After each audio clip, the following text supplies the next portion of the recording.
যোগ দিয়েছেন আগেই, এবার এলেন সদস্যরা। দৌলতাবাদের ছয়ঘড়ি বাসস্ট্যান্ড সংলগ্ন এলাকায় তৃণমূলের যোগদান শিবির।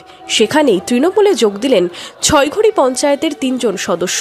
যোগদানকারীদের হাতে দলীয় পতাকা তুলে দিলেন হরিহরপাড়ার বিধায়ক নিয়ামত শেখ, বহরমপুর পঞ্চায়েত সমিতির সভাপতি মোহাম্মদ আইজউদ্দিন মণ্ডল সহ স্থানীয় নেতৃত্ব। কংগ্রেস থেকে আলিয়া বিবি, সিপিএম থেকে মহাবুল শেখ ও ফুলনুরা বিবি কেন সিপিএম কংগ্রেস ছেড়ে তৃণমূলের ছত্রছায়ায় এলেন?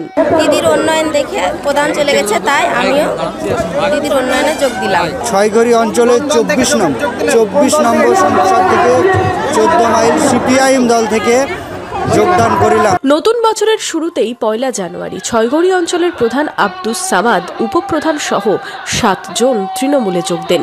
যোগদানকারীদের মধ্যে ছিলেন কংগ্রেসের 4 জন এবং সিপিএমের 3 জন সদস্য। ছয়ঘড়ি গ্রাম পঞ্চায়েতের মোট 24 জন সদস্যের মধ্যে এই যোগদানের পর তৃণমূলের সংখ্যা বেড়ে হল 18। বিধায়ক বললেন, ছয়ঘড়ি অঞ্চলে 24টা সদস্যের মধ্যে আজকে আমাদের তৃণমূলের জিতা সদস্য এবং সিপিএম কংগ্রেসের সদস্য যারা যোগ দিল, সব মিলিয়ে 18টা আমাদের হলো। প্রধান সমেত আমাদের সঙ্গে রয়েছে। তাই ছয়ঘড়ি অঞ্চলের আমাদের দলীয় সাংগঠনিক শক্তি বৃদ্ধি হলো। দৌলতাবাদ থেকে মিঠুন মণ্ডলের রিপোর্ট, মধ্যবঙ্গ নিউজ।